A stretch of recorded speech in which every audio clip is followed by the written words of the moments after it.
In the spring of 1854, a newspaper editor named Sherman Booth rode on horseback through the streets of Milwaukee, shouting at the top of his lungs, "Freemen, to the rescue! Slave catchers are in our midst. Be at the courthouse at 2 o'clock." By that evening, several thousand people had gathered outside the Milwaukee County Jail.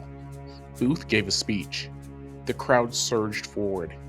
They battered down the jail doors with a wooden beam.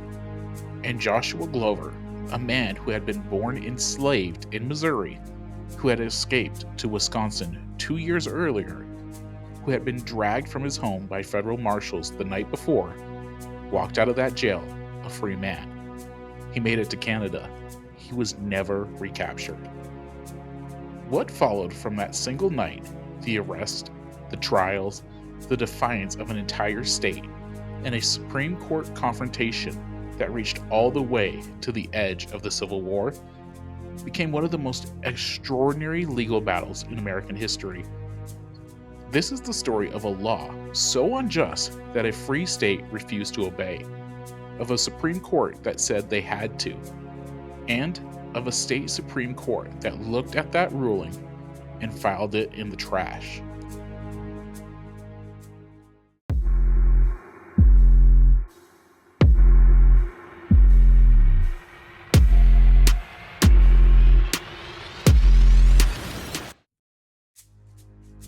To understand what happened in Wisconsin, you have to understand the law that started it. The original Fugitive Slave Act of 1793 required the return of escaped slaves to their owner. By the 1840s, it had been largely ignored across the northern states, which had passed their own personal liberty laws, making enforcement difficult or impossible. Slave owners were furious, and in 1850, as part of a broader political compromise designed to hold the fragile Union together, Congress passed a new version, strengthened, federally enforced, and designed specifically to close the loopholes the northern states had exploited. The 1850s Fugitive Slave Act was something new and deeply alarming. It required not just federal officers, but all American citizens in free states, in cities that had abolished slavery for decades, to assist in the capture and return of escaped slaves. Refusing to help was a federal crime. Harboring an escaped slave was a federal crime. Even obstructing an arrest was a federal crime, punishable by a $1,000 fine and 6 months in prison. And the process was rigged by design. Rather than trials before a judge and jury, cases were heard by federal commissioners. Officers paid $5 when they ruled in favor of the accused, and $10 when they ruled in favor of the slave owner. The person accused of being a fugitive slave was not permitted to testify on their own behalf. The slave owner's sworn statement was, by itself, sufficient to have a person seized and transported south, even if they had been free their entire lives. In northern states, the reaction was outrage. In Wisconsin, a state that had entered the Union in 1848 as ambiguously free, that had attracted thousands of German immigrants who had fled European tyranny and arrived with deep convictions about human liberty.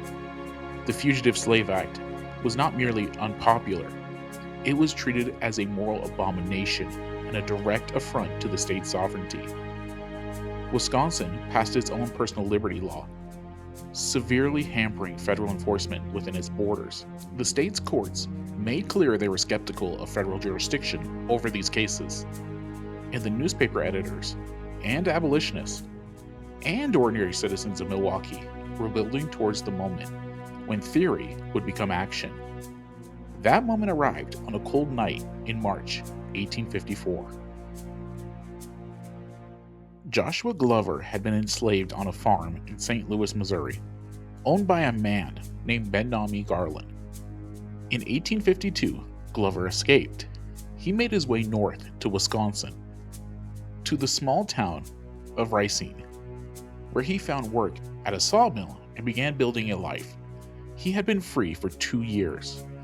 On the night of March 10th, 1854, Glover was in his cabin playing cards with 2 friends.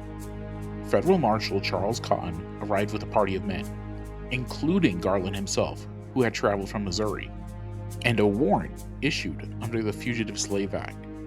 They did not knock, they broke down the door and seized Glover in a violent struggle.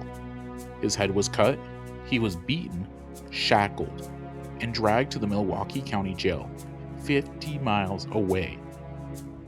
The word spread fast.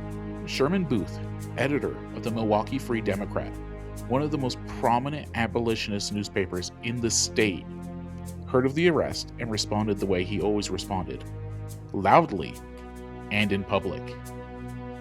He rode through the city, calling people to the courthouse. By evening, the crowd was several thousand strong. Booth gave his speech, and the mob that answered him battered down the jail door and carried Joshua Glover into freedom. Garland went back to Missouri empty-handed. Glover made it to Canada and was never heard from in the United States again. 3 days later, federal marshals arrested Sherman Booth. The legal battle that followed Booth's arrest was not a single case. It was a 5-year war between two court systems. A war that exposed, more clearly than any other episode before the Civil War, the impossibility of holding together a union in which half the states treated human bondage as a foundation of their economy, and the other half had decided that they would not be complicit in it. In May 1854, Booth petitioned Associate Justice Abram Smith of the Wisconsin Supreme Court for a writ of habeas corpus, in order to free him on the grounds that the law under which he was being held was unconstitutional. Justice Smith agreed. He issued the writ and ordered U.S. Marshal Stephen Ableman to release Booth. The marshal complied. Ableman then appealed to the full Wisconsin Supreme Court, asking the court to overturn Smith's decision. The full court reviewed the case, and not only upheld Smith's, but went further, declaring the Fugitive Slave Act of 1850 unconstitutional in its entirety. The federal government appealed to the United States Supreme Court. While that appeal was pending, federal prosecutors tried Booth in the U.S. District Court in Wisconsin, a separate case, convicted him of violating the Fugitive Slave Act, and sentenced him to 1 month in prison and a $1,000 fine. Booth petitioned the Wisconsin Supreme Court again. The Wisconsin Supreme Court issued another writ of habeas corpus, freed him again, and again declared the Fugitive Slave Act unconstitutional. By this point, the situation had become a direct collision between two sovereign legal systems, each claiming the final word.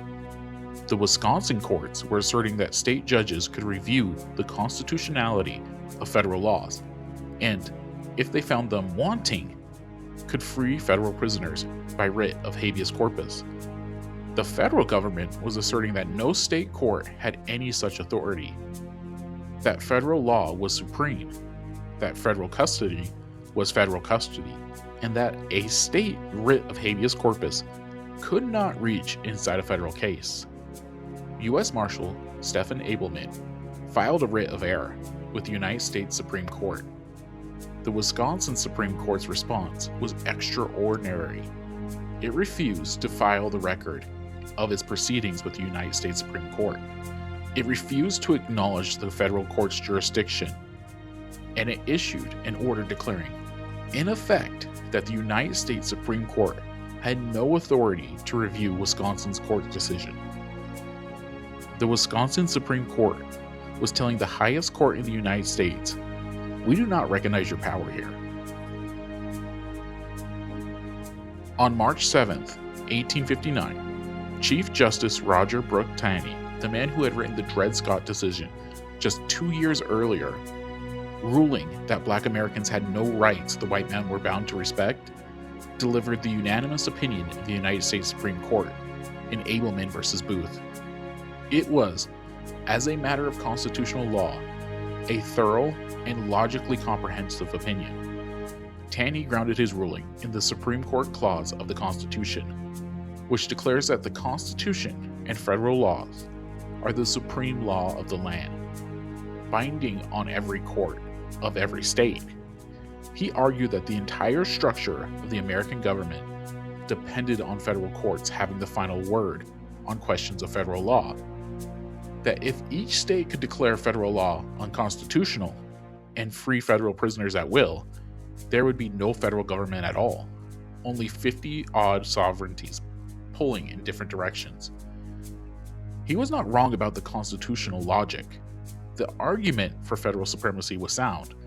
The problem? The enormous, agonizing, morally catastrophic problem was the law it was being used to enforce. Taney upheld the constitutionality of the Fugitive Slave Act in full. He ruled that state courts had no authority to interfere with federal custody by issuing writs of habeas corpus. He ruled that Wisconsin's courts had acted outside their jurisdiction from the beginning, and he warned that if states were permitted to nullify federal law, the Union itself could not survive. The decision was unanimous. 9 justices, not a single dissent. The mandate went to Wisconsin. Wisconsin refused to file it. The Wisconsin Supreme Court simply declined to enter the U.S. Supreme Court's mandate into its records. It did not comply. It did not acknowledge the ruling. One justice wrote that the Wisconsin's court stood on its own ground and would not be bound by a federal opinion it regarded as wrong. It was legally an act of nullification, the doctrine that southern states had long claimed as their right to reject federal law they opposed, now deployed by a northern free state against a federal law protecting slavery. The irony was not lost on anyone watching. Sherman Booth remained a cause in Wisconsin politics for years. The case radicalized by the state's Liberal Party, which ran on an explicitly anti-Fugitive Slave Act platform in the 1856 state election, and swept both houses of the legislature. State Senate candidates were required to pledge support for the Wisconsin Supreme Court's position Booth himself became a symbol of: resistance, of consciousness, of a state that had drawn a line. He was ultimately pardoned for his federal conviction by President James Buchanan in the final days of his administration. In January 1861, 3 months before the first shots of the Civil War were fired at Fort Sumter, the constitutional question at the heart of Ableman v. Booth, who has the final word, the states or the federal government, was one of the deepest fractures running through the American Republic in 1859. Taney answered it in favor of federal supremacy, but he answered it in a case about slavery, using constitutional logic that was correct on its face to enforce a law that was monstrous in its purpose. The southern states would spend the next 18 months citing state sovereignty as their justification for secession, the same doctrine Wisconsin had used to resist the Fugitive Slave Act. The argument that a state could nullify federal authority, could simply refuse to comply with a ruling it disagreed with, could assert its own sovereignty against the power of the federal government, that argument did not respect political boundaries. It was available to anyone who needed it. What Ableman V Booth revealed is something about the nature of constitutional law that is easy to forget. The same legal principles can be used to produce opposite outcomes depending on what law they were applied to. Federal supremacy, argued in 1859 to the enforcement of the Fugitive Slave Act, would be argued again in 1865 to enforce the 13th Amendment abolishing slavery. State sovereignty, claimed by Wisconsin to protect a free man, was claimed by the Confederacy to protect the institution that enslaved him. The law is not about justice. The law is the arena in which the fight for justice is fought. And in 1859, the fight was just beginning.